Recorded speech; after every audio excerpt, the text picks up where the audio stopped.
Good day, happy day, everyone.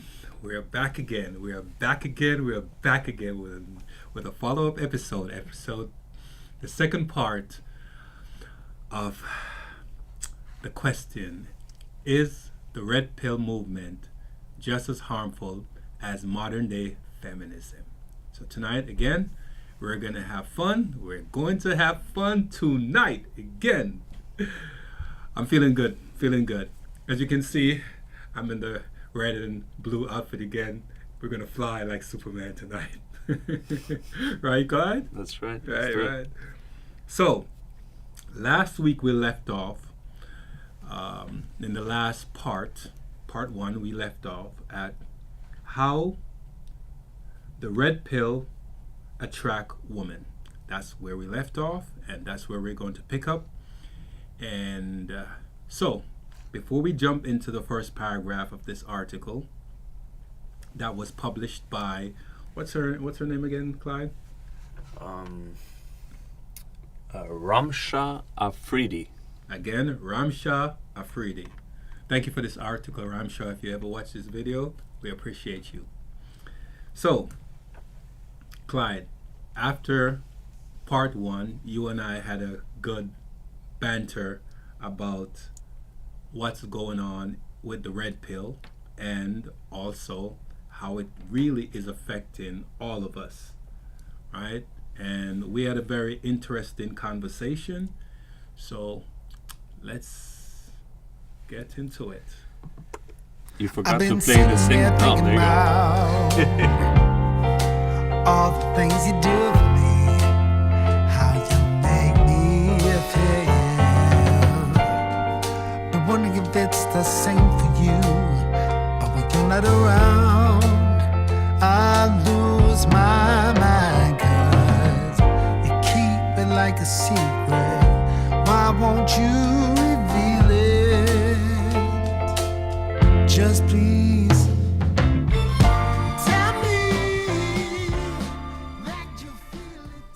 Good. Hey, I thought you were gonna forget to play the theme song. Oh no, man! You know that song touches us. You know, tell me that you feel it too. You know, speak the truth, get it out.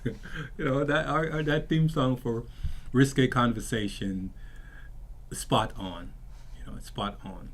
So we're gonna jump into it as I said before. How the red pill attract women. And Clyde, take it away with the first paragraph. Yes, sir. Now you might be wondering how the idea of the red pill is even able to attract women, given how negatively it views them. Well, it's no secret that modern dating practices have discouraged many young women and some women. Hold on, I forgot to play. There you go.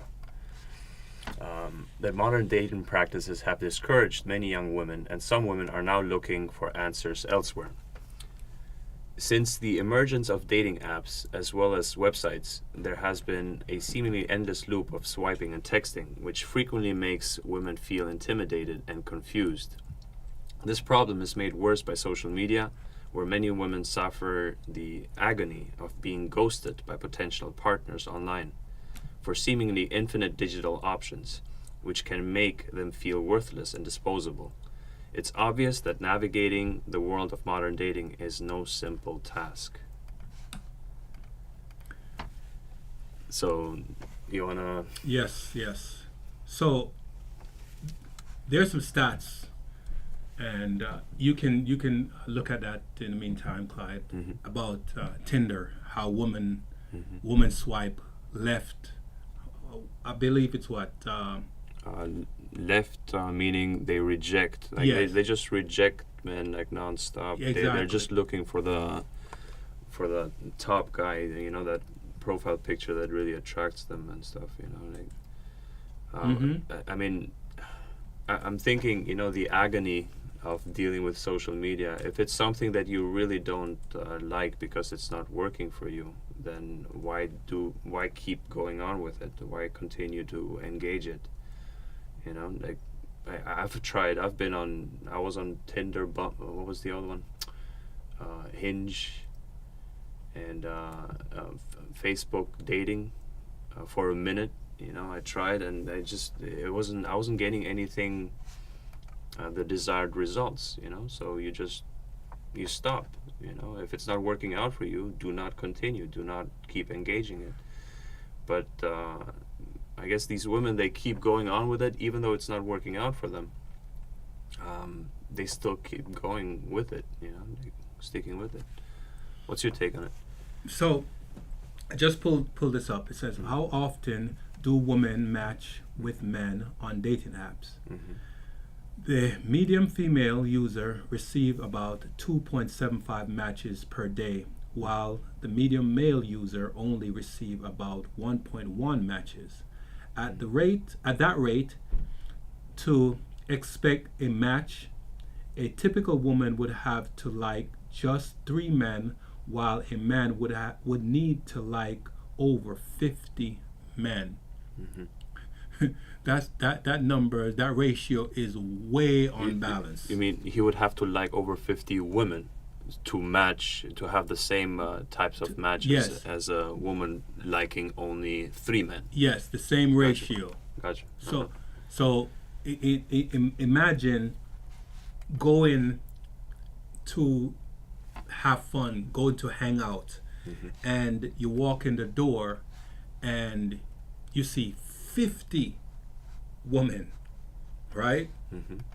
And you look around and not one of them is looking your way. And then the hot guy walks in, Mm-hmm. and all the women look his way.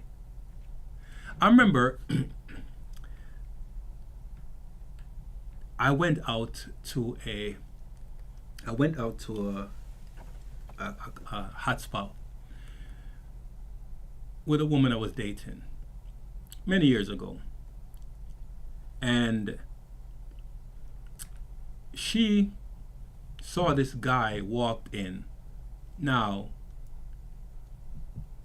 I wouldn't have done that if I was her, but she saw this guy walked in, and she turns to me and she was like, "Now that's fine." I said, "What do you mean?" She said, "Oh, you look good. You look good, but that's my type." I said, "And what are we doing here?" Right? So, being a decent looking man, and him and I were pretty much on the same par. The only difference, he had a lighter complexion, right, and his hair was afro and curly. So obviously he's from. It appears that he's from a mixed parents, right? And she is of the same mixed parents. So that caught her attention, and she was smitten. Needless to say, that was the last time I hung out with her. I never did, because that, for me, she would tell me that if I go out with her and if I saw someone that I found attractive, I couldn't stare, I couldn't look at her, right? But at the same time, she had a double standard. It was okay for her to turn to me and said, "Now that's fine," but Can you go ahead. imagine you went to her and it's like, "Look at that rack over there. Look at how pretty that woman is over there. You're okay, but that one over there is my type." So, because with all due respect, when I see women, I see them as just a woman. I like to say, and I've said this to quite a few people, I don't care if they are drop dead gorgeous or drop dead ugly. I don't care. They're just a woman to me. You've seen me, Clyde. You've like, "Yo, Garth, how is it that when did you get to that point when you just didn't care?" I said, I used to.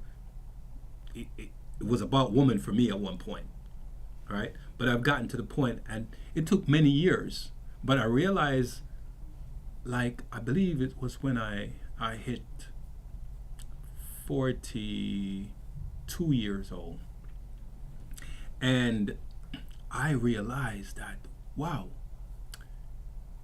I don't, women don't, I love women, I want women, but I see them all the same. It doesn't make a difference how they look to you, Clyde, or some other guy. It does not make a difference to me. They just look the same. I was dating this one young woman, and she, to many men, or many people, women and men, they would look at her and say she's really gorgeous. But for me, she was just pretty. And when I told her that she was just pretty, she couldn't understand it. Like it sent shockwaves through her. Like, wait a second, everybody says I'm beautiful, and for her it was hard for her to fathom, or it swung the wrong direction for her when I said it. Yeah, how to say it take her for a loop? Is that the right way I'm saying it? I don't know that reference. Right, but let's go with that reference. It took her for a loop because she did not expect that a man that she would meet would tell her that she's just pretty. That's it. For me, beauty is more than just surface. So when I look at these stats, and for a man, an average looking man, and most of us are average looking. Some of us were given a little bit more favor, right? And some of us that were given a little bit more favor, we know that, based on how a woman would tell us that, hey, you're handsome, or how you look. When a woman said to me, hey, you're handsome, I was like, oh, okay, thank you. Okay, cool. But am I going to play in on that? No, because it's subjective. I could be handsome to her, but I could be footsome to somebody else, right? That's one of my words I always say. Handsome, footsome. Handsome, footsome. So people out there in the world of internet, media, social media, I came up with that. Okay, so don't wonder where someone came up. Where did that footsome came up with? It's Garth Soshahi that came up with it. I invented it. Okay, so just in case you're planning to borrow it, you can borrow it, right? So when they say, "Oh, you're handsome," like I said, but I used to have this one colleague of mine, and when we would hang out together, Clyde, they would say, "Oh, you're handsome." I said, "No, I'm not the handsome one. He's handsome. I'm footsome." They said, "But why would you say that about yourself?" I said, "Because I don't let compliments like that go to my head. Thank you, I appreciate it, but he's the handsome one, I'm the footsome one." I leave it at that. And they would get a kick out of it, right? And I'm not saying I'm the best looking man on the planet by far. I'm closer to footsome than handsome. Some people may disagree and say, no, you're an attractive man, but hey, I'm having fun right here. I'm just talking about my experiences, right? But think about a guy that is just an average looking guy. There is no special flair about him. And then he has to go through seeing so many women and can't get one. Simply, that's agonizing. That is agony. I don't think women go through agony. Like it's probably agony for them. Like dealing with. It's probably agony for them dealing with dating because they can't get the guy that they want. Or they get him for one night, but he has other options because he's attractive, so he just keeps doing his thing. True, very true. But like ghosted, I don't understand why she mentions like mean, women being ghosted here as if, it's something that only happens to women. Women ghost men all the time. All the time, and Far more. far more. I would agree with that. Just because they have so many guys around them all the time. So the majority of men are being ghosted. It's just this one guy that she's focused on, There are so many guys in our orbit. There is the guys around, the guys on social media, so many guys in her DM. So a woman is constantly getting these dopamine hits, right? She's constantly getting these dopamine hits, and that is very addicting. It's addictive to a person's ego, right? So it's addictive, but at the same time, it's a double-edged sword because you become immune to it. You develop a tolerance for it, and then when you get a certain attention from someone who genuinely likes you, it may not be worth anything to you. Like you just see it like, oh, that's just one other guy. With that point that you made, I would say men that are out there that have a hard time talking to women is because they're a bit socially inept, right? Would you agree? It could be based on social interaction that they just don't feel comfortable talking freely with someone who they don't know. But a lot of times it comes from other things, like their physical appearance. They may be short, they may be self-conscious about how they look, and that it makes it very difficult to go up to somebody and just strike up a conversation out of nowhere, without overcoming all these other obstacles. All these obstacles, like if you're on point, if you're good looking, if you have everything going on for you, then oddly enough, you really don't have to talk to women so much. They see you and they approach you. I could attest to that.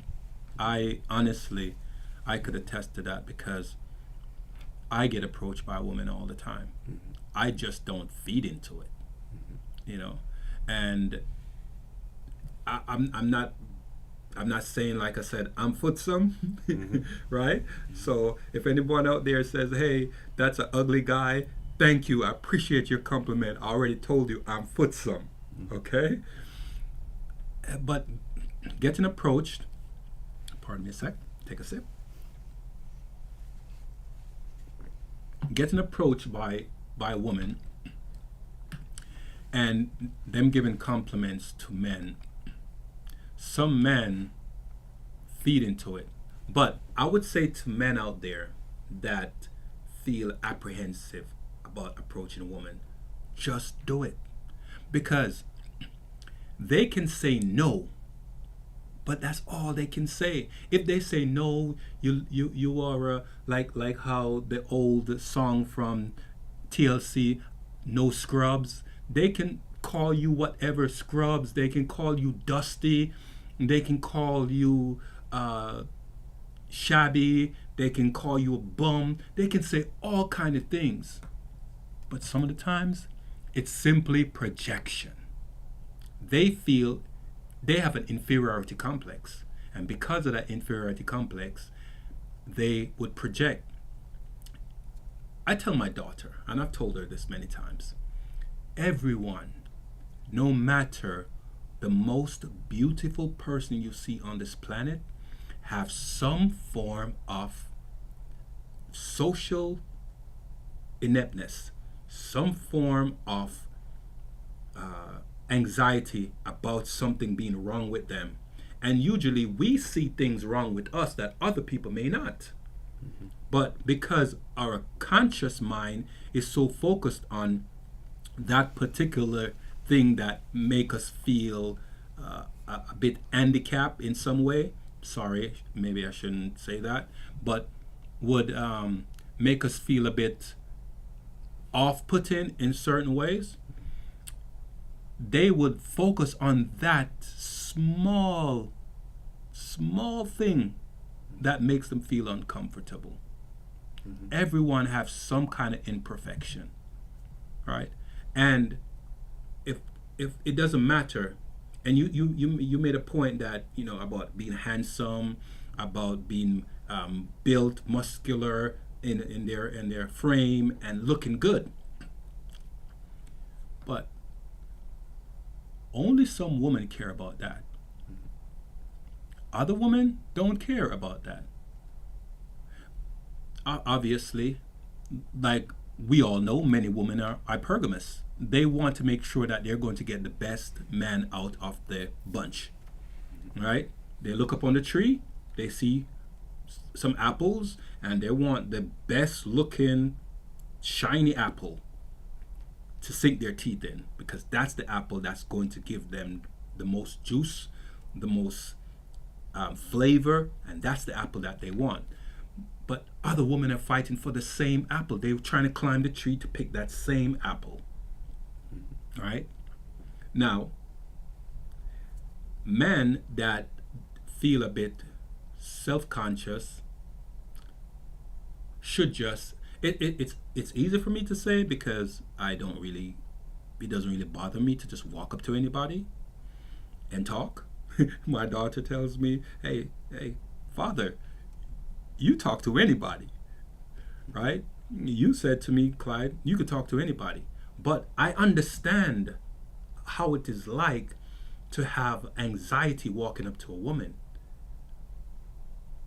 It took, when I was younger, I could walk up to a woman and talk to them, nice looking woman, but I still had this uneasy, it felt like someone was just holding my heart and squeezing it, because I was so anxious. I had this anxiety to walk up to a woman.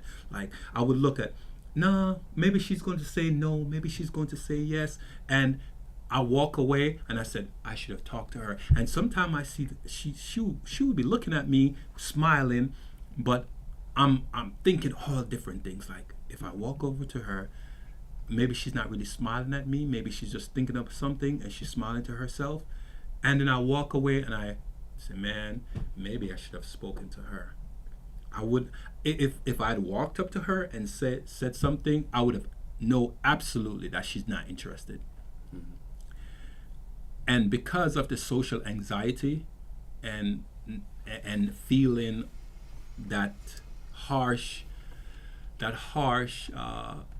emotion of being let down, men don't approach women. But for me, I just say, just do it. After a while, it gets so easy when they say, I'm not interested. Okay, thank you, have a good day. You don't have to tell them, call them names, refer to them as some animal, call them, some people can't take a letdown. Check this out. Have you ever, Clyde, told a woman no? Like, she's interested in you, told a woman no? Yeah, it's happened many times. It was like, I remember this one case. So I went out with this girl, and she invited me up after I dropped her off. She invited me to her place, but I was really tired, and it wasn't like straight up, but she invited me upstairs, to her place. And I was like, I wasn't thinking about it at all. I was just tired. I just wanted to go home. And I remember the next day when I saw her again, she didn't talk to me. Like, I think she was a little butthurt or something. She took the rejection the wrong way. That's another thing that I think men, because we are so used to rejection all the time, we can handle it a little bit better than women do. I think women take rejection very, very badly. Like, they're not used to it, I think, the same way men are, at least. The reason why I asked that question is because about maybe, I would say 6 months, 7 months, somewhere along the line, several months ago, there was a woman that was interested, and I told her that I was not interested. And when I tell you, Clyde, if I was not used to how women act or women react, I probably would have taken this far more personal, right? She looked at me with such disdain, right? And she followed by saying, bitch, I don't want you anyway. Mm-hmm. And so I turned to her and said, then why did you ask me for my number? Mm-hmm. She said, I don't really want your numbers. I don't need your number. Yeah, she You're flipped it back around as if she was the one rejecting you. That's what she said. I don't really want your numbers. With this,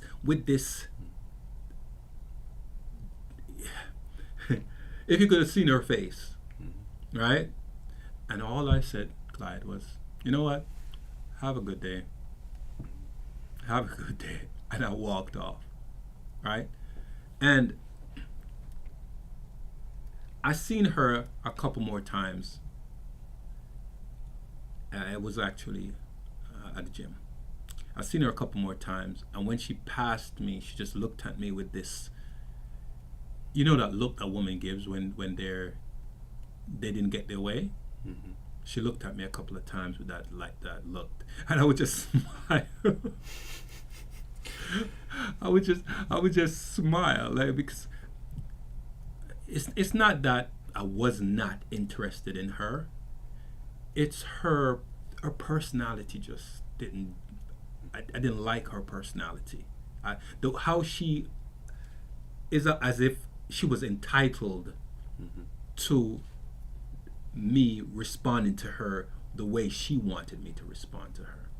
And I can understand personally how a man would feel, because it took me until I was 24 to be able to start breaking out of my shell. It took me years later to be able to just say, I don't give two flying F's about how a woman feels about me. I don't care. I don't care if she likes me, loves me. I just don't care. Right? And for men out there that have to contend with what's going on out there, it's near impossible for us to find the right woman. Mm-hmm. So 50 women to be able to to get any leeway to be able to find a date, that's crazy. Like you said, it's frustrating. Right? It's frustrating. So one second. This is what feminism has done to women, because they make it impossible. The feminist movement make it impossible to have a meaningful relationship, because even a woman that is a wholesome woman or try to be wholesome, they have an air of feminism inside of them, like equality with conditions. What's your feed? Yeah, I was just thinking about that. Actually, life put me in a situation where, you know, I was thinking about polarities, you know, masculine, feminine, and you know, we are not equal in any, like, we're equal as in, yeah, our DNA, you know, the makeup, genetic makeup. But we're also very similar to a monkey, if you want to talk about it, that perspective, you know. So we're not similar in a sense that we want different things from the opposite gender. So feminine, you know, women look for somebody who's masculine, and then men look for someone who's feminine. So there is, if we were equal, then there would be no attraction, because the polarities would be non-existent. There would be no polarities, no polar opposites. So the fact that there is attraction between men and women, it comes from the differences, not from the similarities, you know. Yeah, I bring this up because like I keep reading because keep going over the article here. Like it makes women feel intimidated and confused. It says. Let me read that. Let me read that Yeah. paragraph. Go for it. Since the emergence of dating apps as well as websites, there has been a seemingly endless loop of swiping and texting, which frequently makes women feel intimidated and confused. Mhm. This problem is made worse by social media, where many women suffer the agony of being ghosted by potential partners online for seemingly infinite digital option, which can make them feel worthless and disposable. It's obvious that navigating the world of modern day dating is no simple task. But for whom? For which gender? It's no simple task. Yeah, it seems to me that that I mean, women can have they can enjoy like the how the options that they have on these hookup sites. Mm-hmm. I mean, that's what they are. Like if you go into into these sites thinking that you're gonna find somebody long term, I'm sure it's happened, but it doesn't happen so on a statistical scale where you're like, okay, chances are that I'm gonna find my wife on Tinder. That's not the case, statistically speaking. So they're hookup sites. Women, they have a whole bunch of men, that just like them, and suddenly go, oh, I want to go out with this guy, and then they try him out, and things. He most likely is like one of the top percentage of men who's doing well for himself. He has a lot of options, so there's no reason for him to commit. He's just playing the field, and then women mistake that as if all men are the same way, which is not the case. The biggest dating platform out there. Mm-hmm. I would go as far as to say let's put it in terms of numbers. The biggest dating platforms out there are Facebook, number one, Instagram, number two, Tinder, Hinge, right? Those are the biggest platform. They have Plenty of Fish, Match.com. We're not really promoting any other site. If a man and a woman really wants a good relationship, maybe they could find it on eHarmony, but not Hinge or Tinder. Swipe. No, I'm not interested. So when this says that women are being ghosted, I would beg to ask this author to do a bit more research, because if she does a little bit more research, then she would discover that women are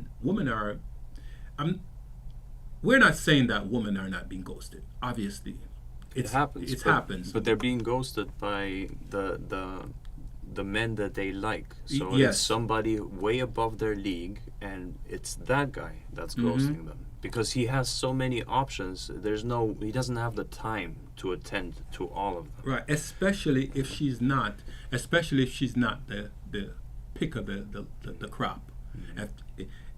Because most women out there will say that they're a 10, and we know that 10 is the absolute best in terms of looks ratio, right?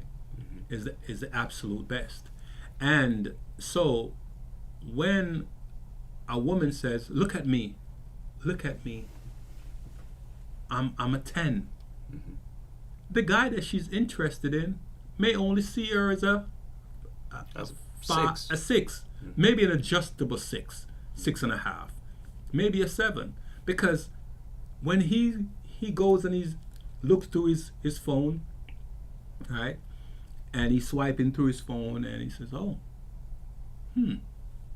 I think I'm gonna hit her up tonight. Maybe let's see what she's doing. Maybe she wants to chill, right?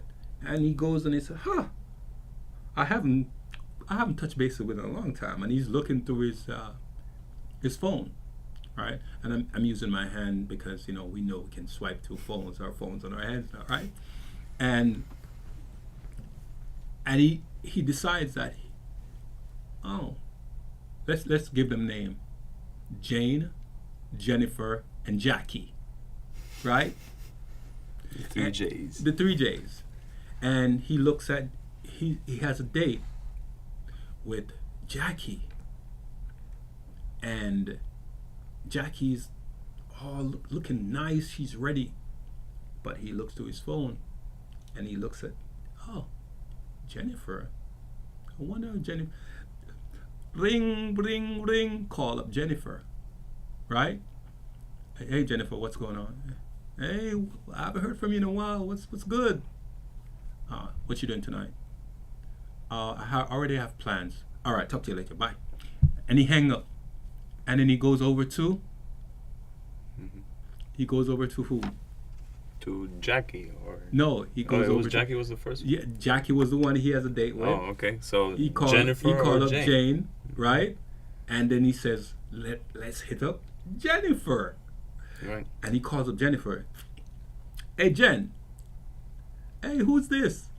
Oh, it's me, Chad. Right? Hey, Chad, I haven't seen you in a while. I haven't heard from you in a while. Tyrone. I haven't seen you in a while. You know, what how's the family? How you doing? The family is good. The family is good. What you doing tonight? I was just home chilling, watching some TV, watching some sitcoms and eating some popcorns. Let me take you away from that. What do you have? Hold on. She's like, so what do you have in mind? Oh, we can go out and grab something to drink, maybe something to eat, and then go back to Netflix and chill. Right? Now, she says, oh, that sounds good. What time do you want me to get ready? I'll be there in an hour. Right? Now, Jackie is waiting for Chad to come and pick her up. But he's guaranteed access. It's guaranteed that he's going to get some action tonight. Why? Because from Jennifer. Because he and Jennifer already had Jennifer moments. So that's how he ends up ghosting Jackie. Exactly. He ghosts Jackie because Jackie is probably the first time he's going to go on a date with her. So what's the takeaway here? Men are looking for availability. Exactly. We want somebody who's actually, going to be available, and actually there for us. Exactly. A lot of us, we don't want to have to work for it. Because, think about it. I know, many of us know. A woman will have certain standard for one guy, and those standards that she set for that guy, she will break it for another guy. Like the 3-month rule, or any other rules like, he's got to take me on like 5 dates. But the guy that they really like, he barely took them to McDonald's, maybe. Have you ever had a one-night stand? Yeah, I've been in. It wasn't a one-night stand, but it was like it was somebody I met, and then 25 minutes later we're hitting it off, and I never saw that person again. How about meeting someone at 12 noon and at 7 p.m. you're smashing? Do you know? And now imagine that woman, right? When she meets another guy in the future, she goes like, "Oh no, I'm not doing this anymore." And now she expects the other guy to put in dates and time and energy and effort, So if he knew that, if that guy knew that at some point she met somebody and within 30 minutes or something she hooked up with that person without any effort at all, but now he has to jump through all the hoops, he's not going to feel respected. He's not going to feel like this woman genuinely cares for him. He'll feel as if this woman settled upon him. She couldn't lock down that other guy that she was really attracted to, but now she, is going to be okay with him if he takes her out, spends money on her, treats her like, But like a queen. He won't know because she won't let him know. He won't find out till months later that he was the second. He was the leftover guy. He won't know. And by the time he knows, it's too late. Right. It has happened to me. Mm-hmm. Right? By the time I knew, it was already too late. I was already deep in the rabbit hole. Right? Mm-hmm. But what a woman will do for one man, she won't do for another man. And it's usually the good guy that get the short end of the stick. Mm-hmm. And when a woman can say that they're being ghosted, or she writes that a woman are being ghosted, think about it. There are far more women than men on this planet. Far more women. In some cities, they're 12 to 1, 10 to 1, 5 to 1. Right? That's 5 women to 1 man. And if a man finds interest in a particular woman and she feels like she has other options, she's going to ghost him. But she's going to think that there's a better option out there. She's going to think that there's a better option out there. And by thinking that there's a better option out there because of social media, she is going to ghost him. And she's going to go find a better option. But there are less of us and more of them. So when a handsome man has all the options, especially if he's well-to-do, he has his finances together, he has everything together. He doesn't have to chase a woman. They chase him. Why would a man not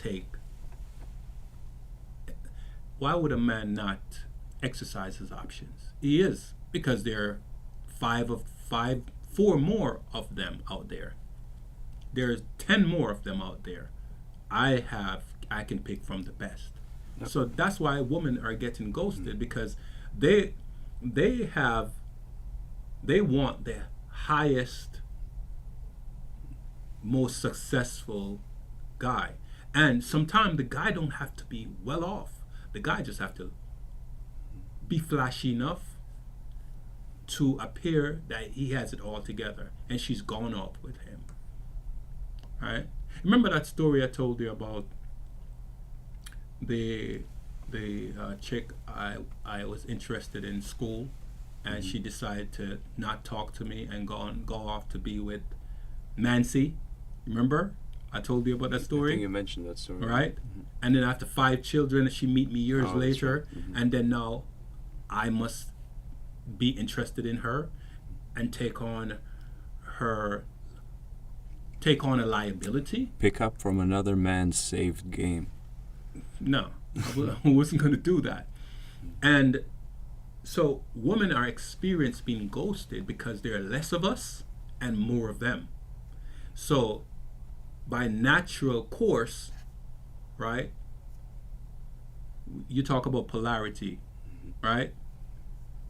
He has polarity all over the place, right? If we're talking about, let's talk about tug of war. You know what tug of war is? Mm-hmm. A group of people on one rope and a group of people on each trying to pull the other group. Exactly. Mm-hmm.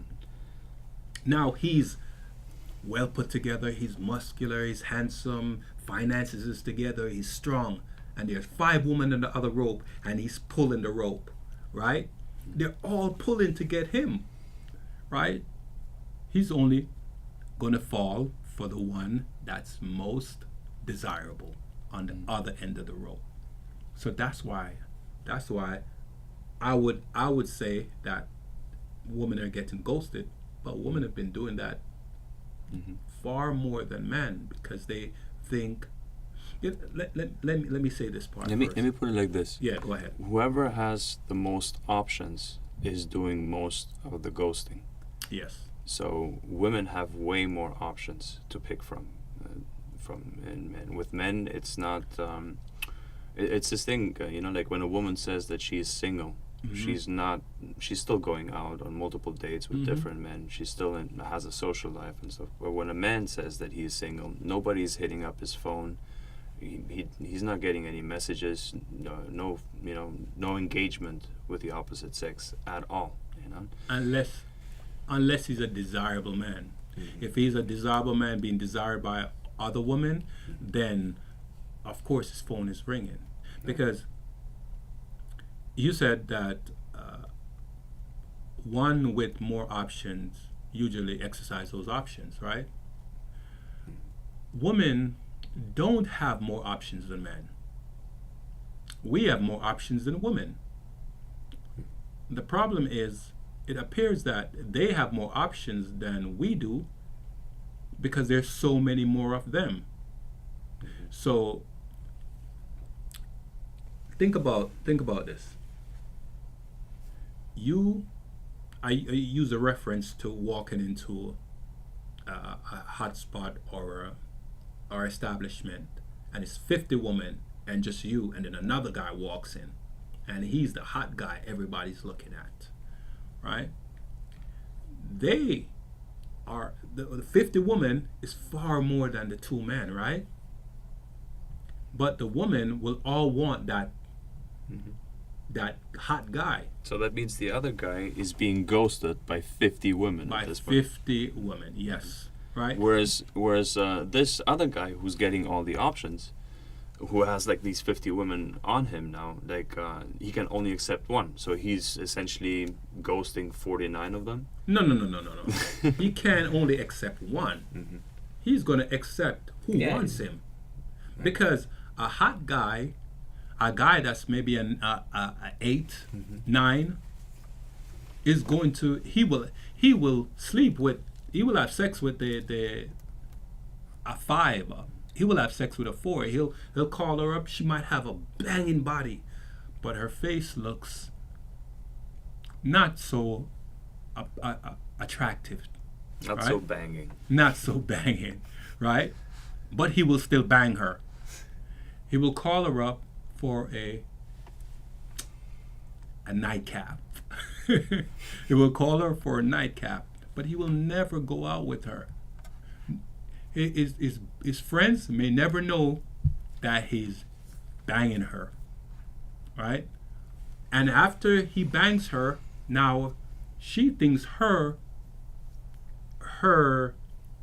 stock now just went up.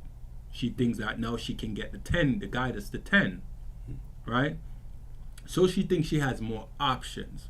But how is it that if there are 10 of you and 2 of me, you have more options? It's just that all of you want the same me and not the other guy. All want the same you and not me.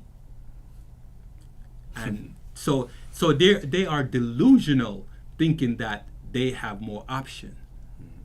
1 million men, 5 million women. Who has more options?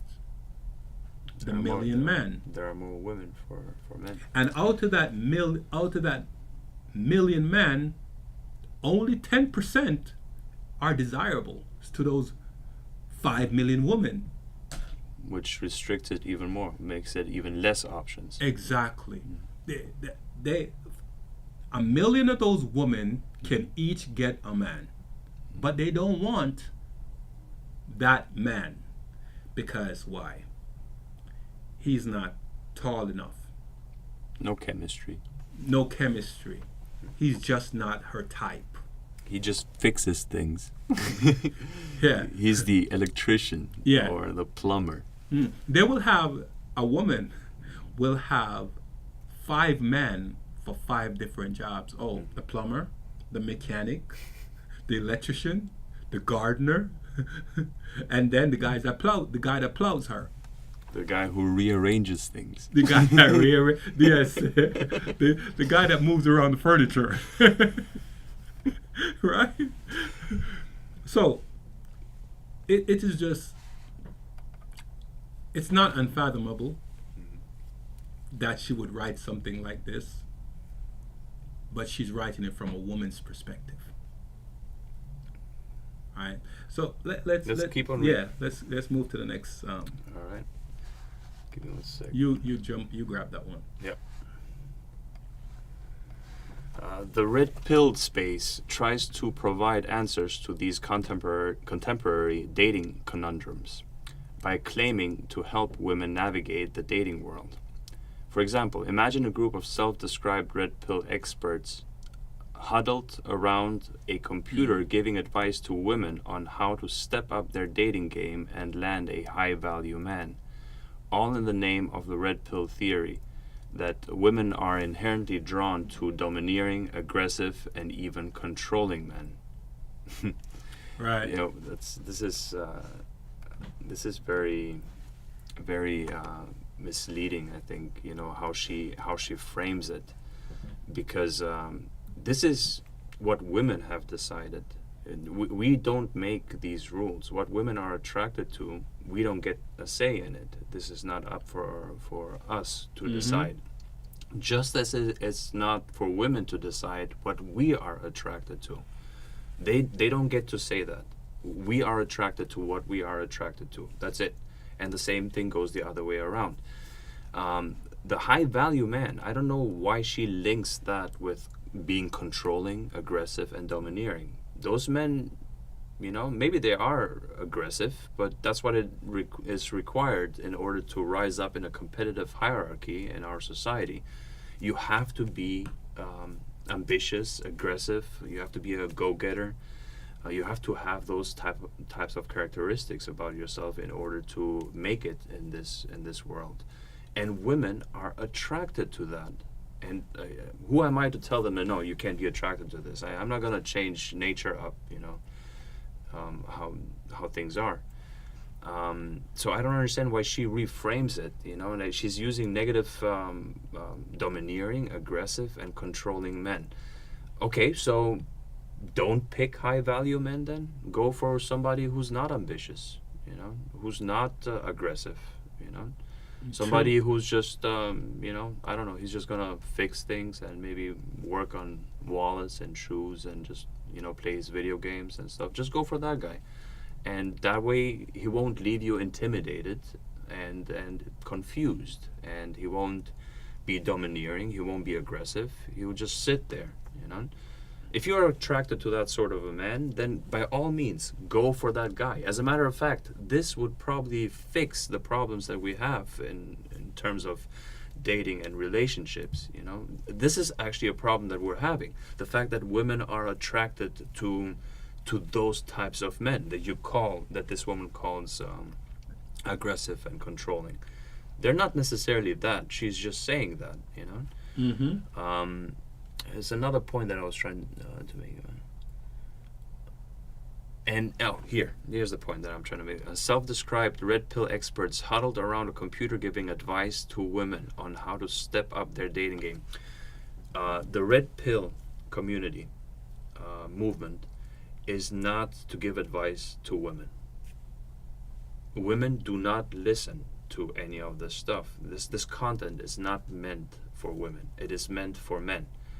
And even when it is described by women, like sometimes we have women that actually make videos talking about the red pill. It is still men that watch those videos. Like, we're not talking to women. Women don't want to listen to any of this stuff. They're not concerned with the red pill information. They couldn't care less.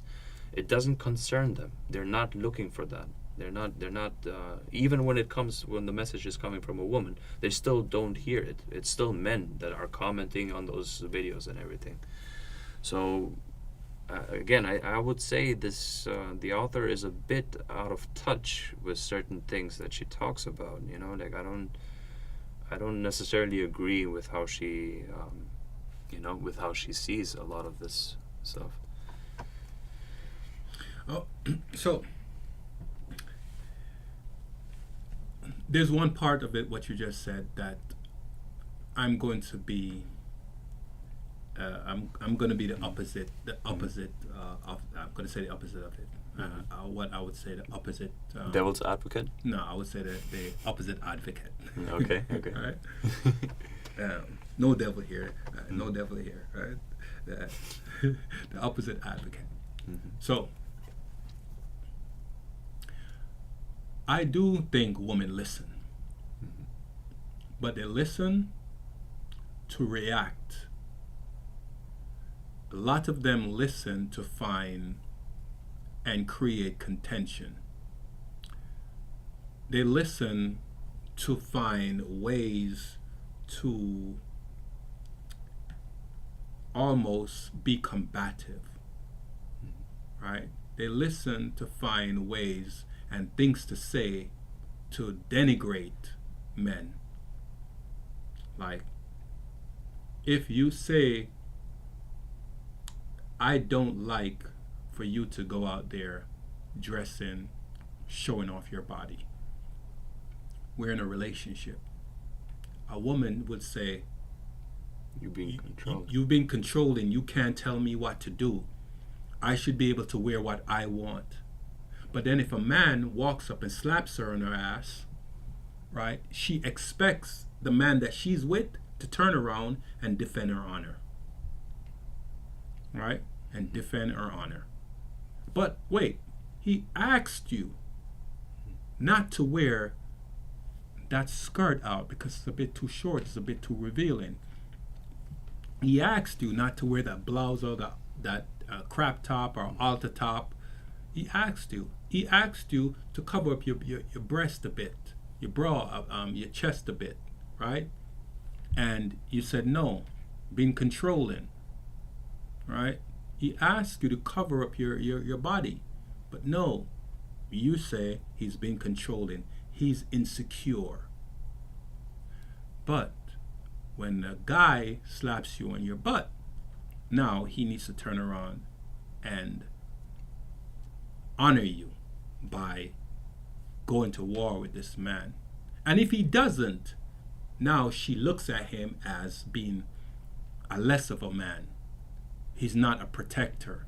He shouldn't have allowed that to happen.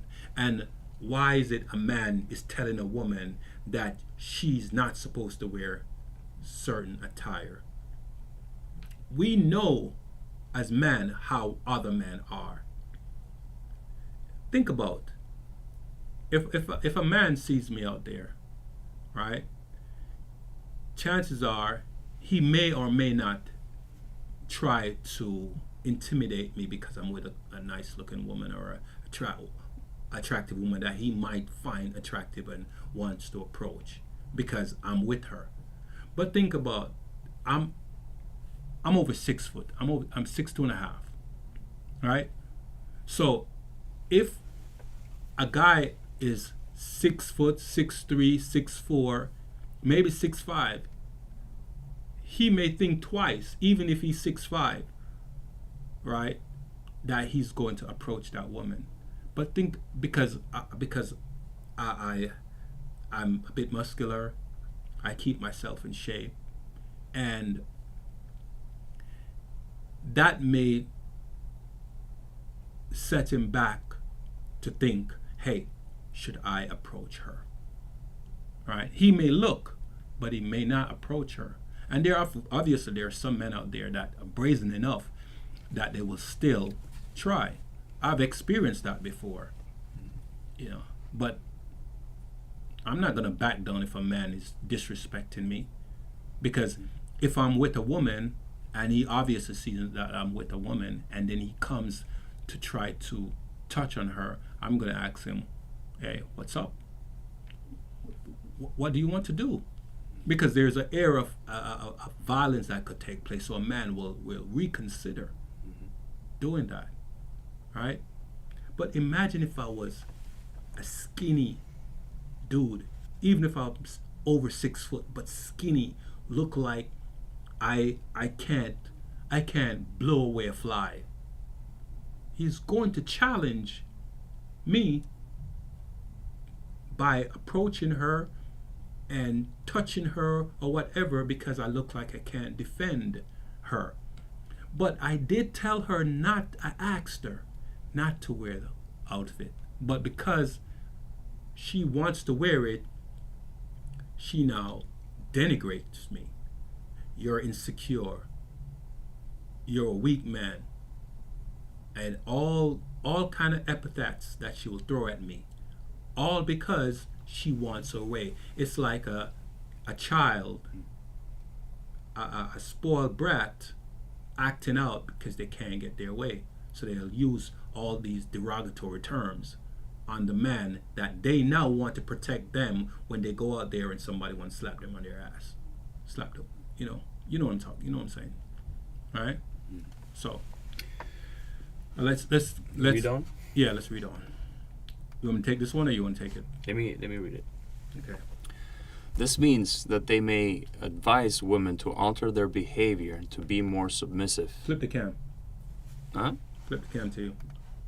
I'm showing the screen. Oh, okay. My bad. I got you. Yeah. This means that they may advise women to alter their behavior to be more submissive. In fact, there are countless examples of red pill gurus suggesting this very thing online. It's like playing a bad game of made-up fantasy, but for those desperate enough to buy into it, the repercussions are serious and potentially disastrous. And this is, again, like it's a bit with the whole submissive thing, you know, like you can't force, you know, people to be a certain way, Mm-hmm. you know. I would say that, again, this is something that men are attracted to, not submissive. I think it's a wrong word. I don't like to use this word, you know, submissive. It's more like non-combative, like more cooperative. Men do not like when women are, you know, like sassy and, you know, like in your face type of, you know, remarks and attitude that they make. We don't want somebody who's competitive, you know, has a bigger pride than we do, has a bigger ego than we do. So that's what is meant by submissive. Somebody who's inner feminine, like a little bit more laid back and just, you know, addresses things in a more calmly feminine way and not in a combative, argumentative way. Mm-hmm.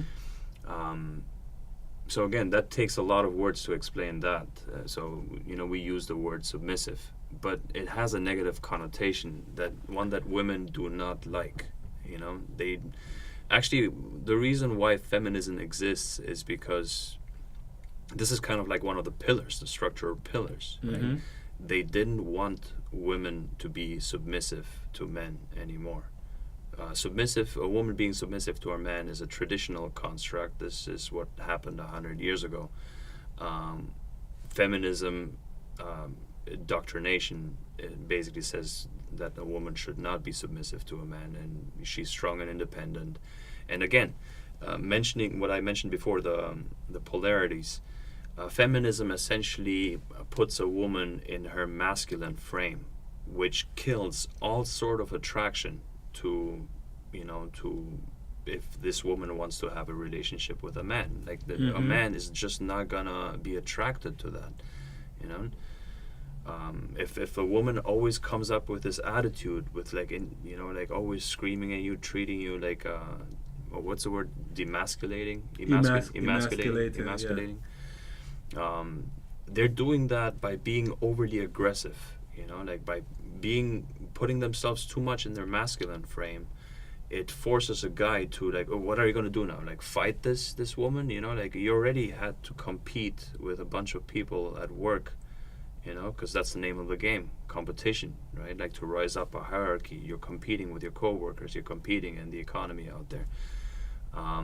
But now you go home and you want to just wind down and just relax, and you have this, you know, this thing that's just barking at you, you know? And not to say women are dogs. I didn't mean it like that, you know? But she's like just, you know, like on your case, and you just can't relax, you know? Like, and this is not something that we value. Like, we want somebody who's pleasant, who's nice to be around with, who talks to us, you know, in a gentle way. So it's not the word submissive necessarily, but it's something that is meant by it. Well, let's look up the word. Let's pull up the word submissive and on your computer. Let's pull up that word and read the definition. So for those of you that have a problem with the word submissiveness, submission, or being submissive, you can understand what the real definition of it. Okay, so I pulled it up here. It says, ready to conform to the authority or will of others, meekly obedient or passive. Mm-hmm. Yes, those are all things that feminism tried to eradicate, you know? Right. So here's a crazy thing. And for those of you that don't think that this is crazy, listen very well how I'm going to state this. You women out there that co-sign to feminism are utterly ridiculous. Let me tell you why.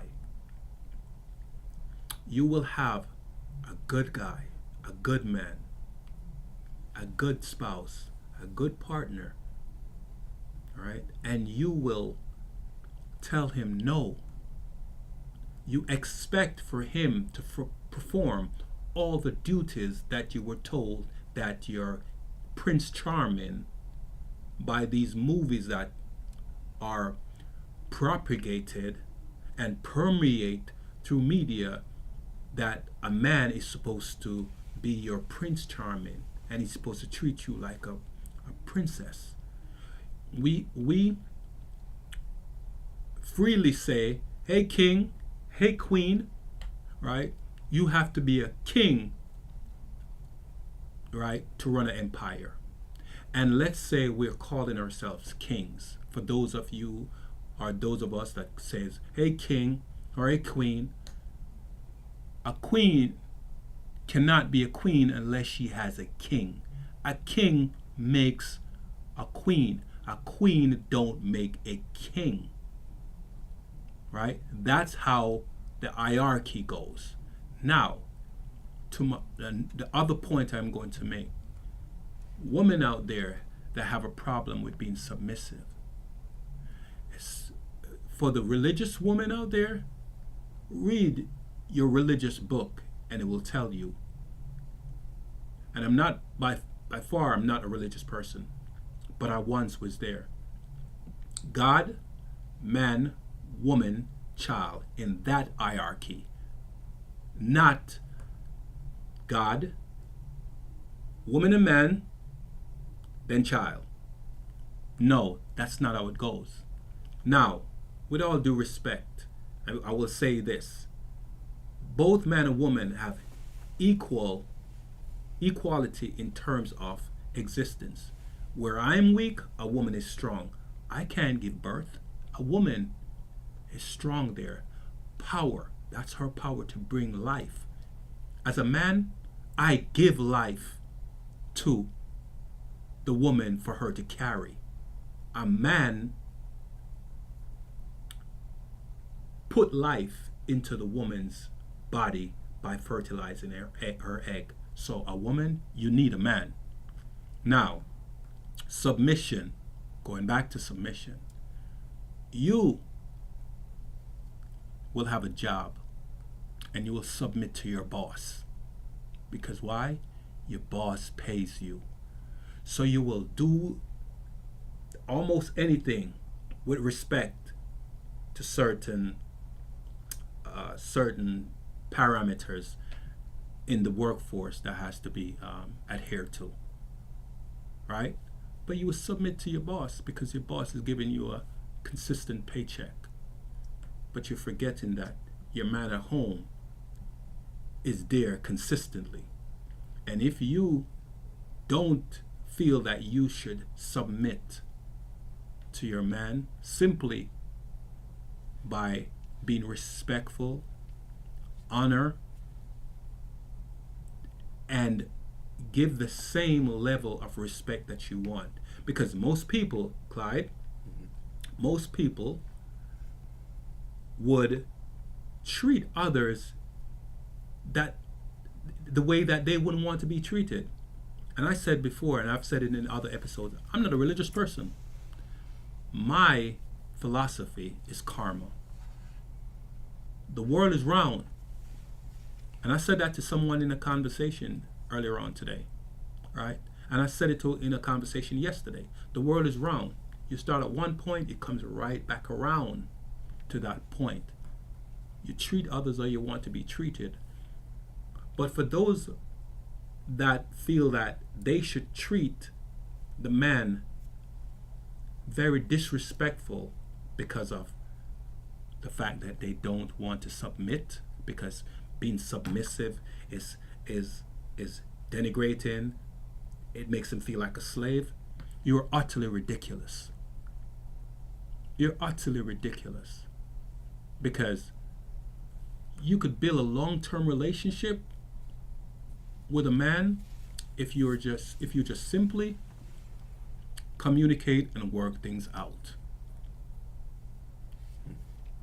Being submissive is not a bad thing, but here's the crazy thing, Clyde. Men submit to women too.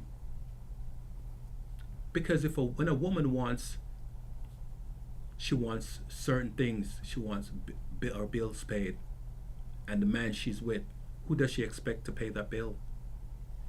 That's right. The man. We have to take care of things, yeah. Right. So he's submitting to her as well. He knows that I have a duty to make sure that she is okay. A duty to make sure that whatever her needs are, with reason, that he's following through on his commitment, his promise to her, that he'll take care of these things that she requires to make her feel comfortable. So, for those of you that have a problem with submission, women are not the only one that submit. We as men, we submit to you as well. You make us a sandwich,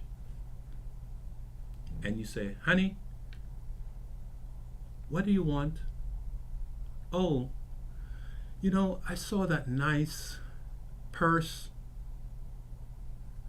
I would like that purse for our next anniversary. Or you're walking with him and you're window shopping, and he looks at you, and you looked at something and he saw something caught your eye. That's a mental note. He made a mental note. And because you're such a wonderful woman, respectful, humble, have humility, submissive, make him a sandwich. You make a sandwich for him and you get a purse. How wonderful is that? You can't beat that with a stick.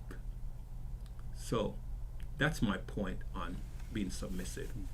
Your take, Clyde.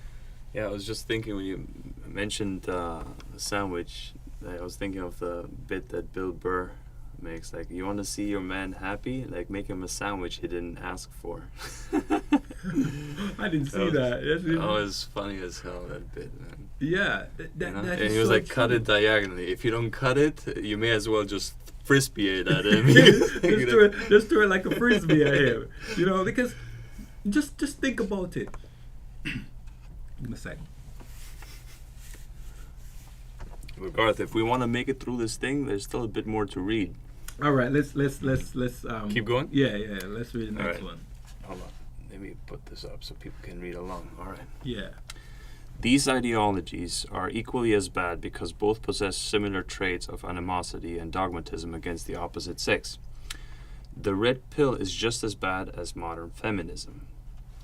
The concept of the red pill is like trying to cross a hot desert without water or food. It's exhausting, dangerous, and you'll probably end up going nowhere. This is why the red pill movement, as well as radical feminism, both have fundamental flaws in that they are founded on toxic and problematic conceptions of gender and relationships.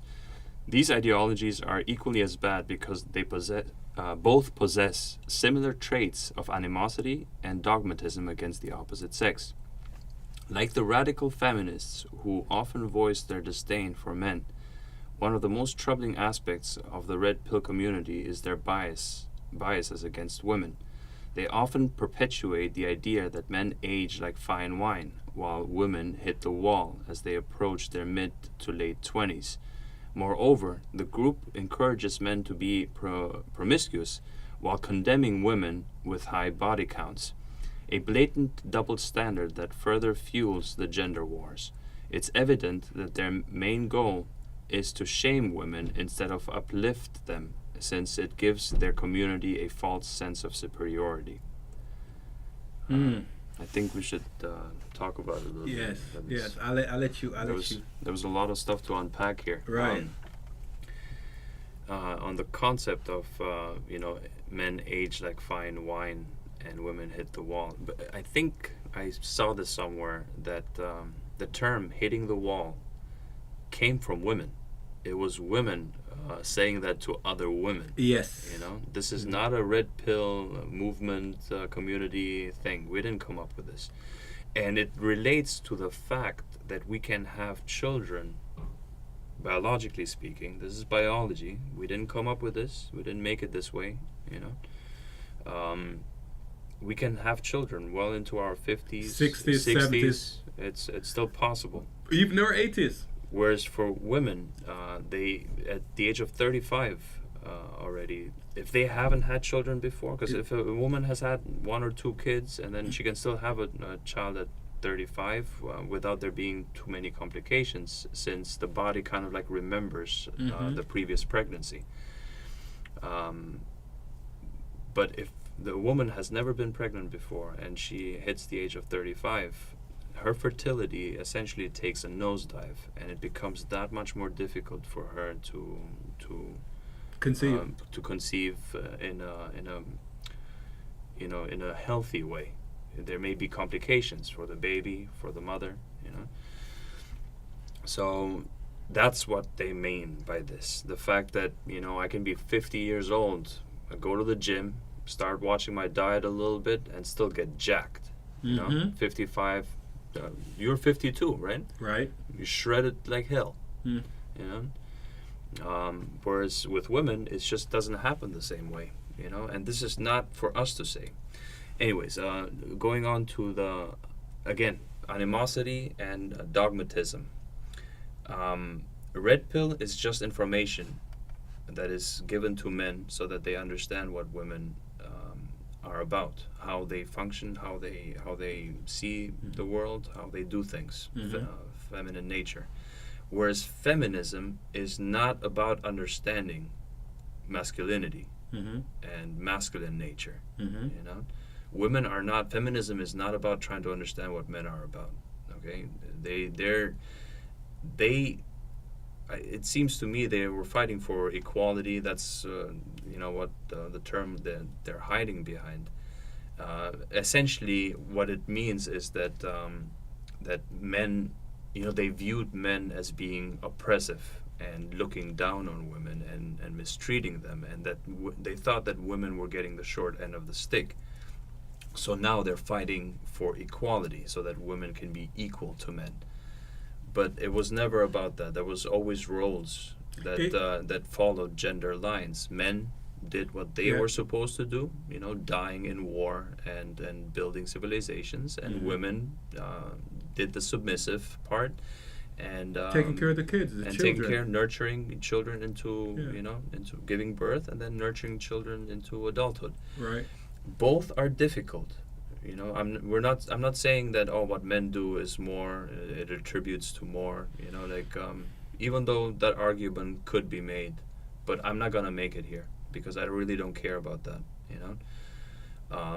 I think both parties, the part that they were doing, were giving to contribute, both take sacrifice, both take time, energy, that you have to put in. And in no way would I say that one is doing more than the other. And it just so happened that, again, feminism happened first. In the 50s, women were done with the whole submissive part, and they have been pushing, like strong independent, we don't need no man, ideology and dogmatism. Since back then.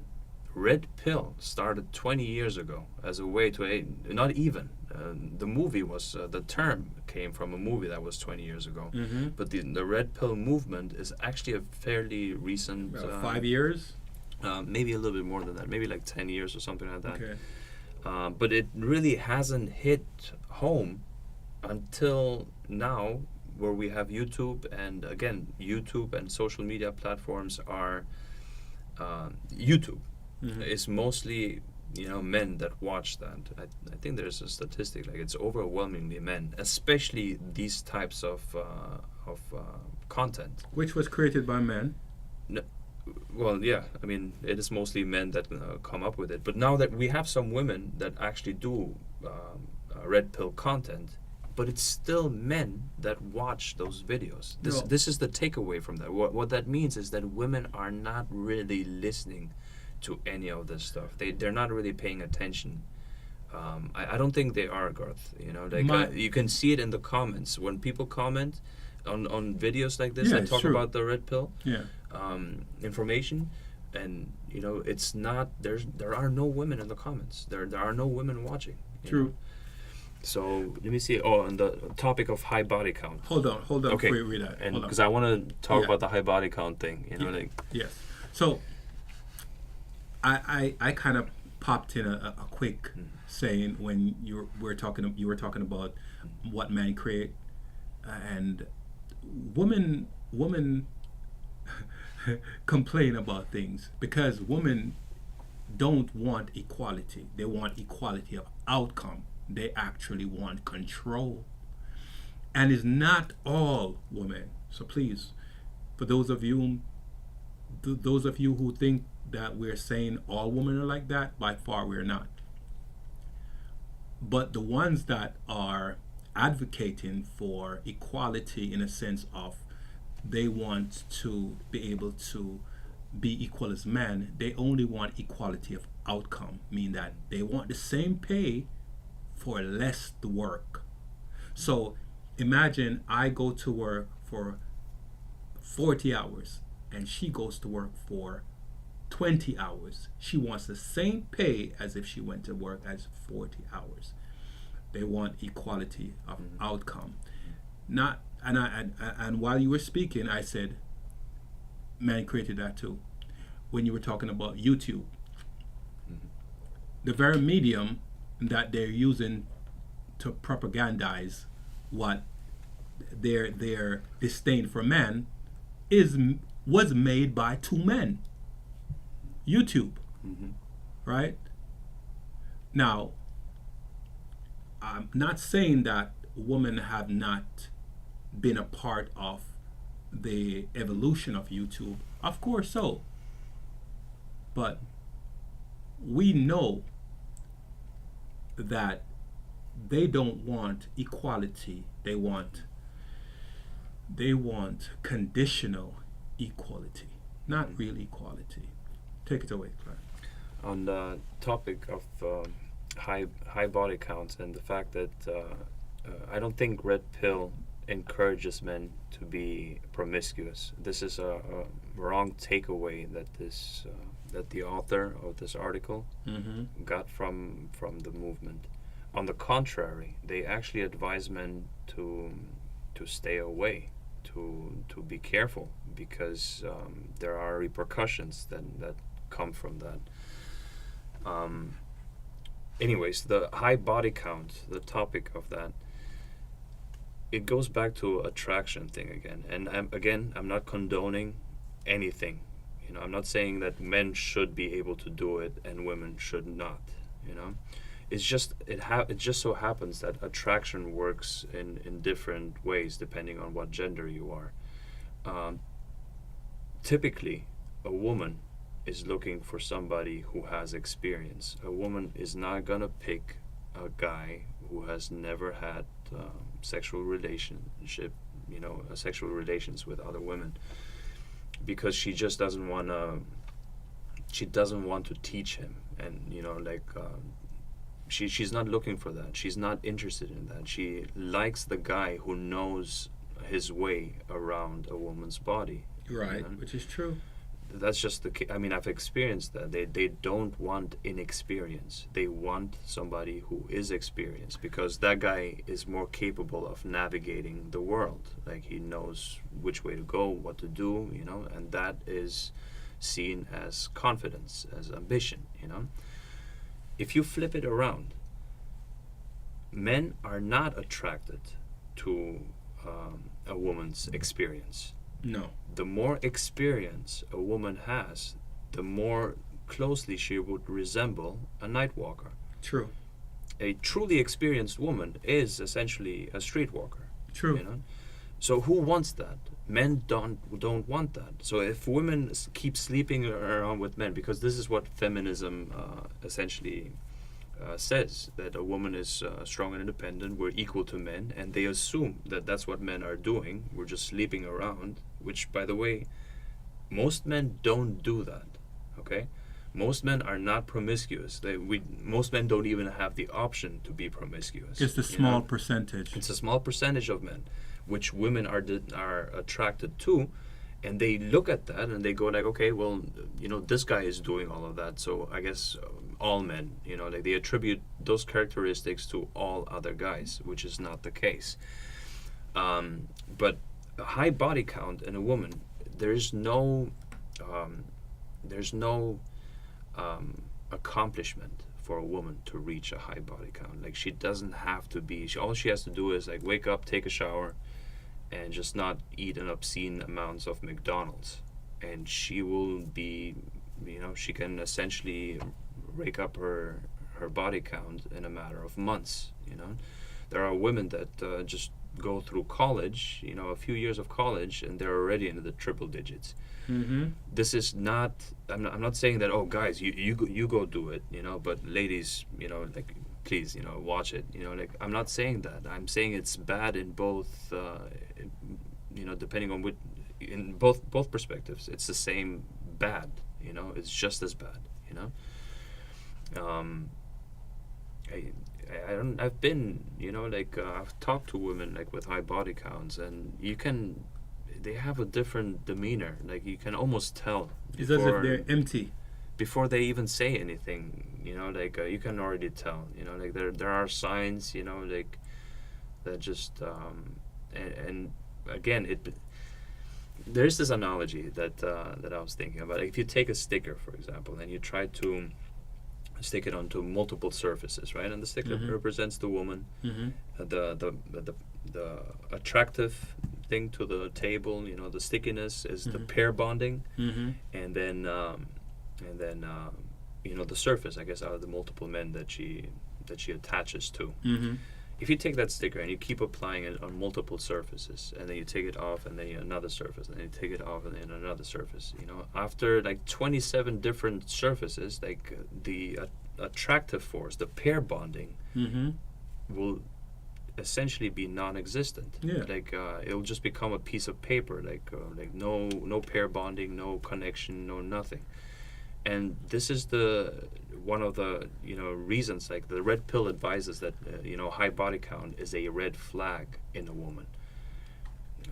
So if a woman has been together with like 137 dudes, chances are you're not going to be lucky number 138. It just doesn't work like that. It's you know, it will not be able to pair bond. Now, for men, on the other hand, even though I'm not condoning promiscuity from men, when a man has a lot of experience with different women, let's say he has had like 137, okay, women don't necessarily mind as much. Now, I'm not saying all women. I'm sure a few would be like, well, what the hell, you know, and they would never talk to that person ever, you know, because they would see it as a red flag. But the majority of women see that as like, okay, so he's been together with 137 women. What does he have? Like, he must have something, right? Like, and it naturally gets them curious about you, you know. That's just the case. Why is it that you know, this Victoria's Secret, Leonardo DiCaprio has made it perfectly clear that he's only gonna date them from the age of 20 to 22. And before they hit 100%, before they hit 25, no girlfriend has lasted past the age of 25. Mm-hmm. So the new Victoria's Secret model now that comes in to get together with Leonardo DiCaprio, you would think that she would know that this guy is not in it for the long haul.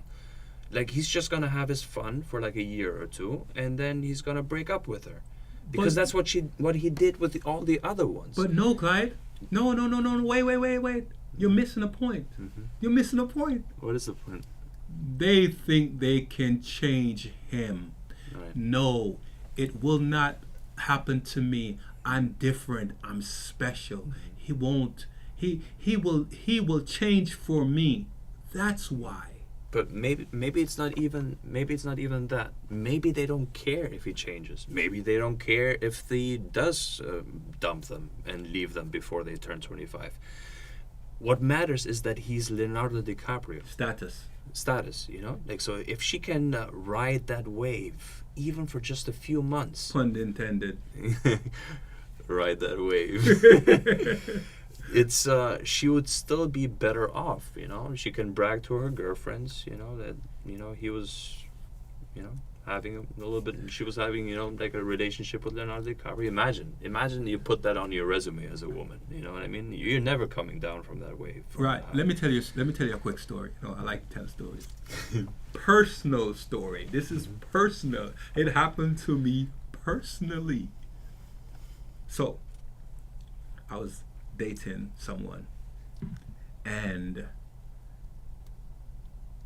she decided that she's going to tell her friend of our experience, what we do, and how we've done it. And did you know that that friend that she told was trying to hook up with me after she told her? Because in her mind, she wanted to experience what her friend experienced. Now, if I was a sleazeball, I would have done it. But because I wasn't a sleazeball, I didn't. I actually told her to watch out for her friend. She tried everything to get me, several times, to get me to have sex with her. Right? She didn't come out in directly and say it. But if someone is going to ask you to give them a massage by saying, I just want to come over, take my clothes off, and just be in my undies, and you just give me a full body massage. I just want to come another time. I just want to come over and you massage my shoulders, massage my back, massage my butt. What is that clearly saying? All right? What would you take that as? And Clyde? I mean, she wants it, you know. Right. Right. She definitely wanted it. And I told the person I was with at that time, she needs to watch out for her friend. Right? And I told her, I asked her, I said, have you been telling her about our interaction? And she said, yes, but I won't do that anymore. Now, at the same time, that particular friend had a boyfriend. So, women, they like a man that have some kind of experience or can navigate his way around her body. But feminism told them that sexual liberation is what every woman should have. It's the part for the course. All women should do this. Right? No, it's wrong. I had a conversation with my daughter, And I use analogies when I speak to her. And I'm going to tell you out there, and about my analogy. The two analogies, don't know, may say one, may say two. I may say one, may say two. So I have a dipstick and an oil tank or oil reservoir analogy. So let's say the woman is the engine. She gets the car going, right? And the dipstick is the man, and he tests the oil all the time in the car. Now, Clyde, you drive an electric car, but we know that every car that's have a combustion engine, uses oil to get keep the engine lubricated, and the dipstick to test to make sure that the levels are good. The levels are good. But if every day a guy dips his dipstick in the oil reservoir, takes it out, there's a little bit of oil on that dipstick. He wipes it off. Over time, what happened to the oil if every time that dipstick goes in and pulls out a little bit of oil? It's going to be less and less? It's going to be less and less until a point where there's hardly going to be anything left, and the car now drives, and what happens? The engine goes bust. No more use. That's the same thing like a woman would go out there and she's promiscuous, and every time the dipstick goes in her tank, it takes some of her oil. It takes out her oxytocin. So now her bonding chemical has been diminished over time till it's totally almost non-existence. So now she can't bond. Kind of like the analogy that you use with the sticker. The sticker. Right? And my daughter, she grasped that really well, because she and I have very candid conversations, because she's young, and I want to make sure that I teach her, explain to her what is coming in life, because she's going to be peer pressured by her peers and try to get her to do things that she's not ready for. So the other analogy that I use is the cool bottle of water. So I said, imagine you're walking down the street on the sidewalk, and you have a cool bottle of water unopened, cap is still locked, sealed, and a guy runs down the block and he sees you, and he comes over and he says, "Oh, I'm really, really thirsty," pun intended. "I'm really, really thirsty. May I have some of your water?" But your cap is never been broken. But he begs you, and he encourages you to give him some of your water. And so you say, "Okay, I'll give you some of my water." And he breaks the cap. He now takes away your chastity, right? And he drinks some of your water, and he gives it back to you, right? He left you with a 3/4 bottle of water. Now he runs down the block, and he see another young lady, another young girl, and he's thirsty again. So he said, "Hey, may I have some of your water?" Now her cap was already broken from before, because she has 3/4. She has a 3/4 in hers, right? So she's more willing to give him some of her water. And he coerced her, and she gives him some of her water, and he drinks it down to a half a bottle, and he leaves her with it, and he runs down the block again. Cha cha cha cha cha, runs down the block. See another young lady, and he says, "May I have some of your water?" She now has a half bottle of water, and she's given up her water quite a bit, so now she's down to a half. So she's more willing to give him the water, and she gives him the water. He drinks it down to a quarter bottle, right? Gives her the bottle, and he goes on his way. Cha, cha, cha. And he gets down to the end of the block, and there's another young lady there, and she only have a quarter bottle of water left, almost empty. And he asks her, "Hey, may I have some of your water?" She's willing to give it to him right away, and he drinks her water and gives her back an empty bottle. She can't bond with anybody anymore. There's no more water in her bottle, right?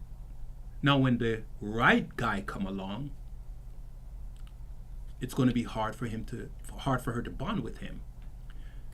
But all the way at the beginning of the top of the block, he left one girl with a quarter bottle less, one with a half, one with a quarter, but he opened the first bottle, so the next guy that's going to come along is going to be much easier, right? Those are the analogies I like to use when I speak to my child. So feminism is doing some of these things okay when it's not really okay. Yep.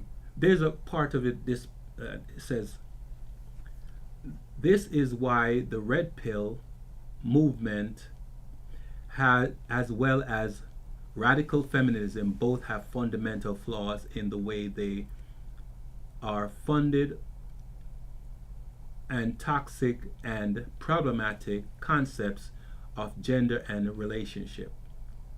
Now,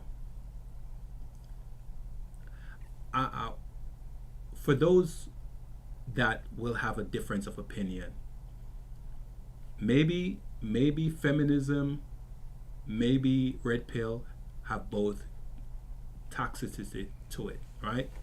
But feminism, in my opinion, is far more toxic because it permeates through society in a galvanizing way, where our children, young boys and girls, are being feminized. Well, how should I say? Feminized. No, femininized. No, the thing is, it's a bit confusing because feminism has the word feminine in it, exactly. And it's the furthest thing away from feminine. You know, it's the opposite of it. I saw a video way like many years ago, and he was trying to logically talk about the word misogyny. Mm-hmm. And you know how feminists are, since they are the ones who reject femininity at a metaphysical level, mm-hmm. they are the true misogynists. They are the true misogynists. Because they really hate what women are. You know what I mean? Like they don't like what women represent. You know, femininity. They are against that. So it's a bit weird to me that feminism, you know, supposedly advocating for equal rights and everything for women, is actually, it has the word feminine in it, but it's actually done more harm to women than. It was purposely done that way. Mm-hmm. It's by design. Mm-hmm. Female, feminine, feminism. Mm-hmm.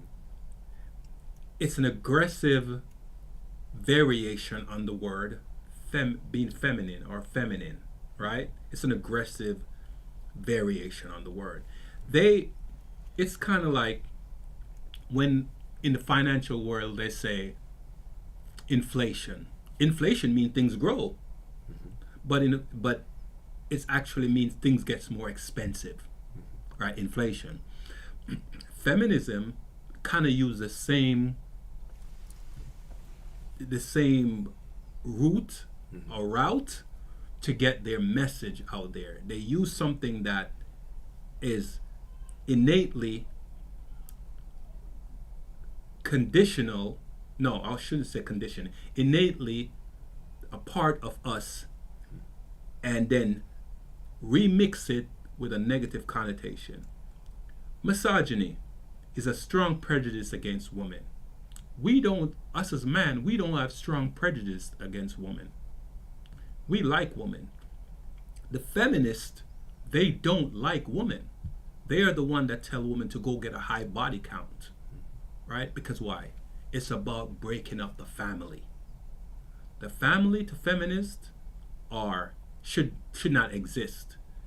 Because if you're in a relationship, why? You're a slave. You shouldn't submit. We should be equal.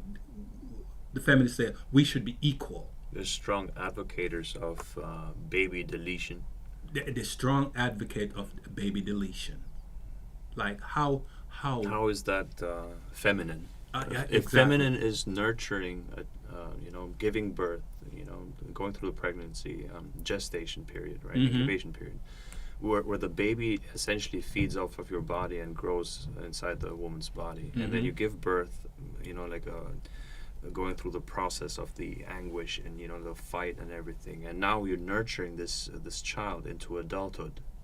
If this is feminine, then feminists essentially promote and advocate for the exact opposite of that, because baby deletion essentially means you don't go through any of this stuff. It's literally the opposite of what it means to be feminine.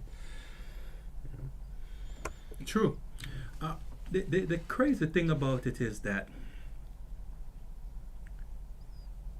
they talk about life as if it's not important.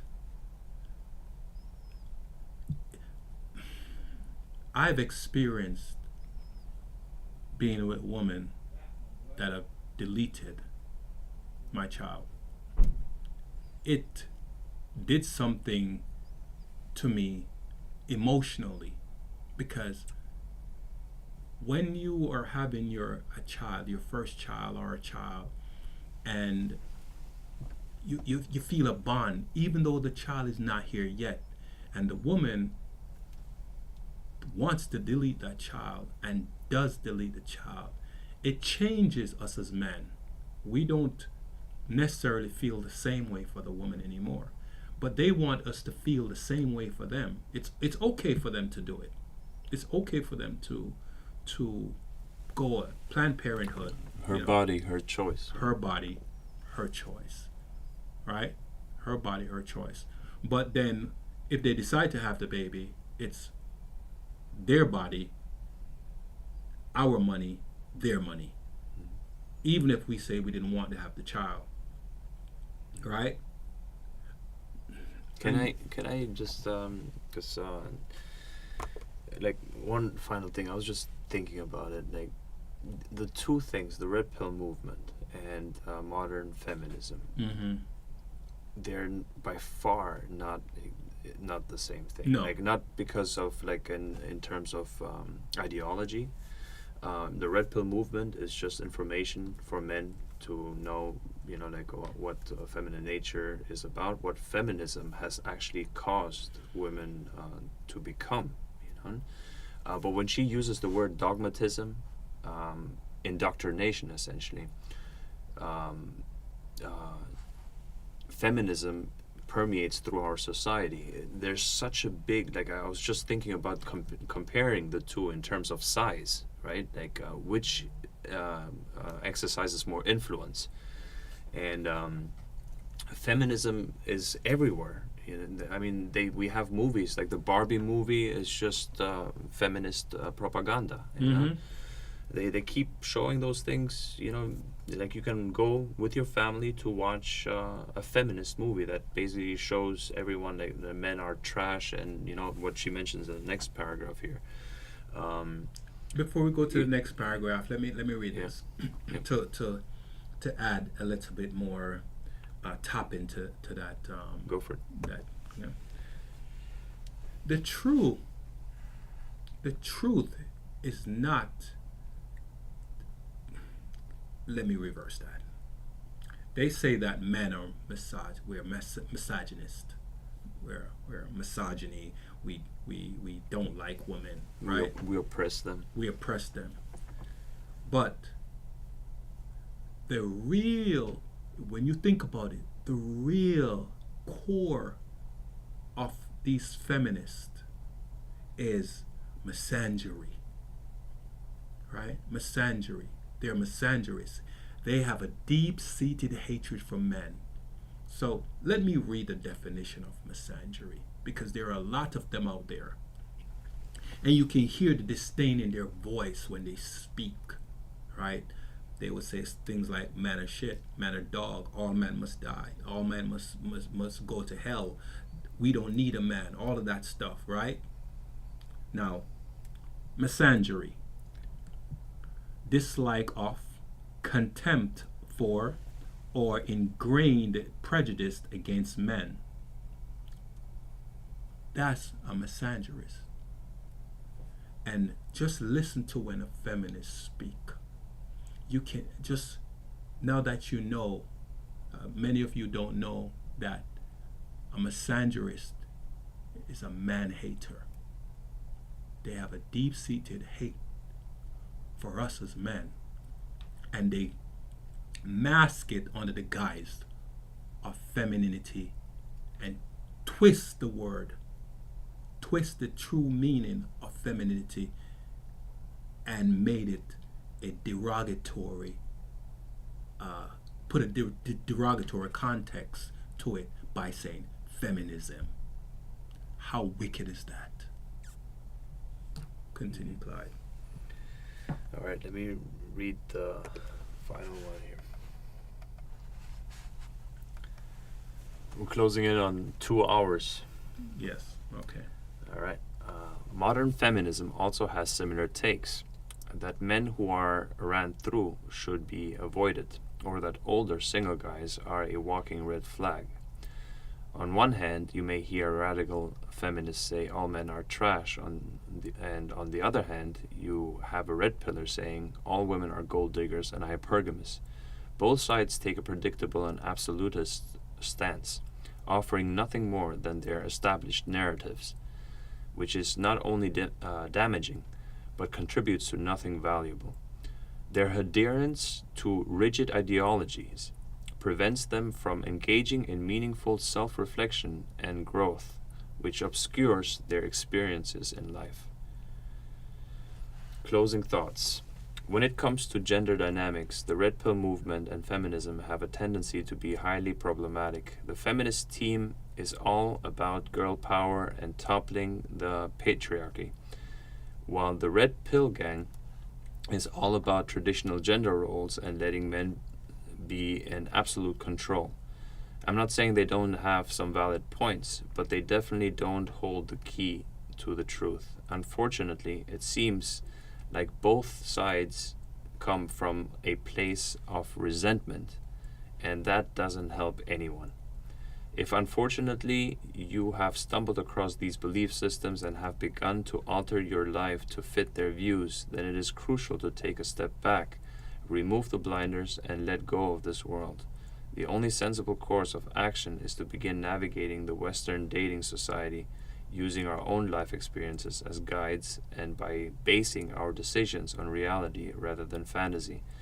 The fact is that men and women need one another, and the only way forward is to learn to work together rather than compete. Let me jump in real quick. We are using our own life experiences.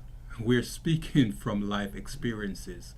When we're out there, not Clyde and I, but in general, when we're out there, we are experiencing life as it's delivered to us by the woman that we would approach, and we are getting the I don't need a man, leave me alone, you won't even smile, you say hi, just pass by, looking down at the phone, texting, don't bother me, I'm busy. But if I was driving a flashy car, you would turn around. If I was driving a Lambo, you all of a sudden fly back like a vulture, right? You'll walk off, not interested, on your phone, leave me alone, I'm busy, I have a boyfriend, I'm married.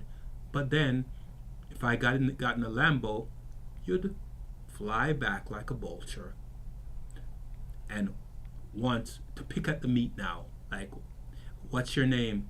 What did you say your name was? Where are you going? Can I come with you? Oh, but wait. 2 minutes ago you said you weren't interested, and I was a creep, but now you want to go with me? That's crazy. So we are actually speaking from life experiencing. In general, this is not Garth Soshahi speaking. This is not Clyde Hyder speaking. This is men speaking. These are what we're seeing, experiencing. We know what we're talking about. It's our daily lives. Clyde. Yeah. Yeah, I was thinking again, like it's more likely that, for a 10-year-old boy or an 8-year-old girl or something like that, you go and you watch the Barbie movie where, it's a feminist fantasy, essentially. And what I'm saying is it is more prevalent, is the word, in our society. Whereas Red Pill, again, is just watched by men. You have to search it. You're not gonna watch. I think there's one movie. It's actually called The Red Pill. Was it The Red Pill? The Red Pill, and it was done by a woman. Really? Yeah, you should watch it. It's a very interesting movie, actually. But there's not much, out there. And again, the videos that do exist about red pill information, women are not going to tune into it. So it's mostly just men watching it, and they go like, "Oh, that's right," and then they go to sleep and they feel good, that they're right, that other men are having similar experiences. But it's not going to change the world, if women don't watch any of that stuff and don't the reason why I'm saying that is because she's saying that it's don't pay attention to one, don't pay attention to the other, just follow your own life experiences. But what permeates our society as dogma or indoctrination is feminism, not red pill. Red pill is a recent thing. There's only a handful of videos out there, comparatively speaking, I'm saying, right? And most people are not even coming across that content. They will never even look into it, Let's run down to something here. Couple of rap songs that popped in my head. I don't want no scrub. Scrub, is it? You know that song, right? Yeah, I know that song. Who runs the world? Girls. Girls, who run the world? Right? What about the Doja Cat? Ancient, living in your crib. Right. All these different songs, I take his money. His money is mine.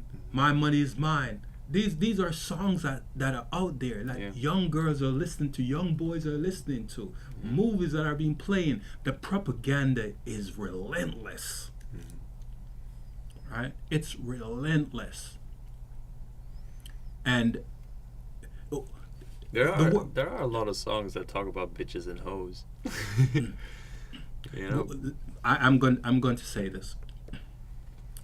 Being a former musician and being around musicians and hear musicians say, when they call a woman a bitch, they're not talking about all women. They're talking about the ones specific that are throwing themselves around, promiscuous. Those are the ones they're talking about. I've been in those kind of conversations. Those are the ones they're talking about. The one that will hang around to try to pick up the guy that they think have the most amount of money, and will go get pregnant for that guy to put him on child support. Those are the ones that they're talking about. They're not talking about the good girls, the good women. No. When they use the B word, those are the ones they're talking about. The feminist, because feminism been going on for a while. But you know what's worse than a feminist? A male feminist. They're worse. I don't understand them. I don't understand them. They are worse. They are worse to men than the feminist women are. Right? So just to think about it. Right? And I was thinking today while we were heading over to the studio, and I thought, I said, I was thinking, I was like, man, just to think about it. Why the single mother phenomenon, it is pervasive, right?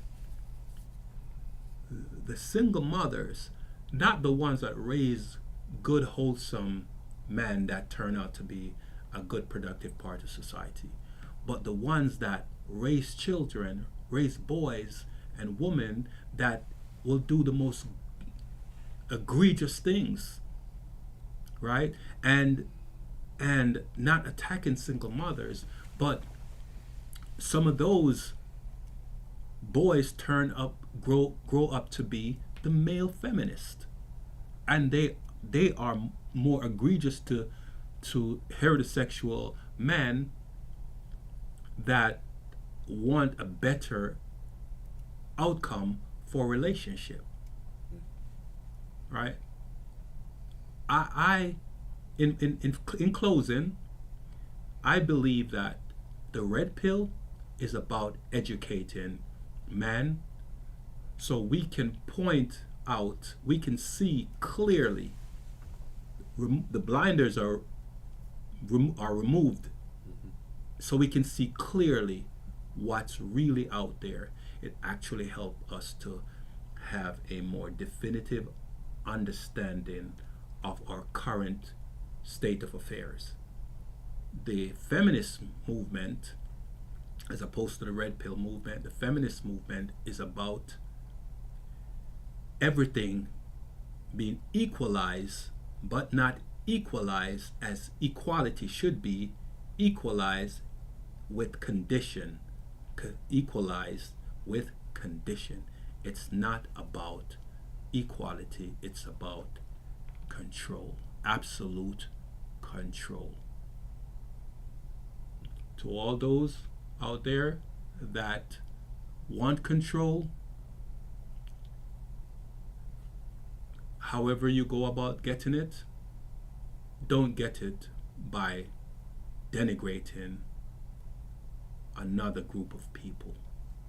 Don't try to get it by undermining another group of people or another gender. Remember, you reap what you sow. Karma is far more powerful than anything else. We live in a world that's around. We start at one point and it comes back around eventually to the point. What you put out there, you shall receive. It may take a day, it may take 10 years, it may take your entire lifetime, but at some point it comes back to you. And with that note, and on that note, I bid you guys good night and enjoy. Remember to like, share, subscribe, and turn on that notification bell so you can know each time we release a new video. Thank you. I've been sitting here thinking about all the things you do for me, how you make me feel. But wondering if it's the same for you. But when you're not around, I lose my mind, 'cause you keep it like a secret. Why won't you